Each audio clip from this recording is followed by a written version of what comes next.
বাজারে দেশি পেঁয়াজের সরবরাহ বাড়ায় চাঁপাইনবাবগঞ্জের সোনা মসজিদ স্থলবন্দর দিয়ে ভারত থেকে আমদানি কমেছে।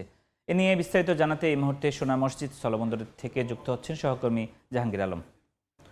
জাহাঙ্গীর, চাঁপাইনবাবগঞ্জের সোনা মসজিদ স্থলবন্দর দিয়ে গত এক সপ্তাহ ধরে আমরা দেখছি যে পেঁয়াজের যে আমদানি সেটি ব্যাপক হারে কমেছে। বিশেষ করে এই স্থলবন্দর দিয়ে আমরা দেখছি গত এক সপ্তাহে গড়ে 7 থেকে 10টি ভারতীয় পণ্যবাহী ট্রাক এখান দিয়ে প্রবেশ করেছে।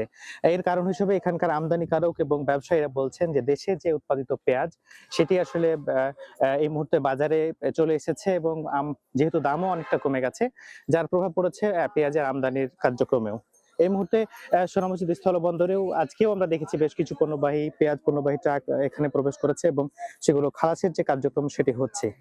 গত এক সপ্তাহে এই পেঁয়াজের যে আমদানি সেটি কমার পেছনে এখানকার কৃষক এবং ব্যবসায়ী এবং আমদানিকারকরা বলছেন যে দেশে উৎপাদিত পেঁয়াজের দাম এই মুহূর্তে কম রয়েছে। আজকেও আমরা দেখেছি চাঁপাইনবাবগঞ্জের বিভিন্ন বাজারে পেঁয়াজ আসলে 38 থেকে 42 টাকা কেজি দরে বিক্রি হচ্ছে এবং যে অনেকটাই কৃষক এবং এখানকার ব্যবসায়ীরা আমদানিকারকরা বলছেন যে এটি অনেকটা ক্রেতাদের আসলে ক্রয় ক্ষমতার মধ্যে থাকার কারণেই মূলত যে পেঁয়াজের ভারতীয় যে পেঁয়াজ সেটির আমদানির প্রভাব আসলে পড়েছে, সেটির আমদানি কমেছে।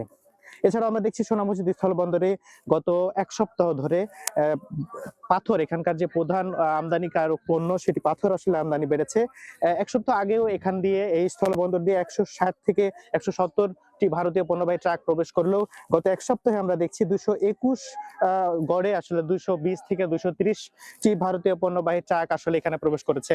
এছাড়াও আমরা দেখছি চলতি মাসের 1 তারিখ থেকে এই স্থলবন্দর দিয়ে নারিকেলের আমদানি বৃদ্ধি পেয়েছে এবং এই বছরে প্রথমবারের মতো আসলে এই সিজনে নারিকেলের আমদানি বেড়েছে। তো এই ছিল চাঁপাইনবাবগঞ্জের সোনা মসজিদ স্থলবন্দর থেকে আমদানি রপ্তানি কার্যক্রমের সর্বশেষ। সরাসরি যুক্ত ছিলাম চাঁপাইনবাবগঞ্জের সোনা মসজিদ স্থলবন্দর থেকে।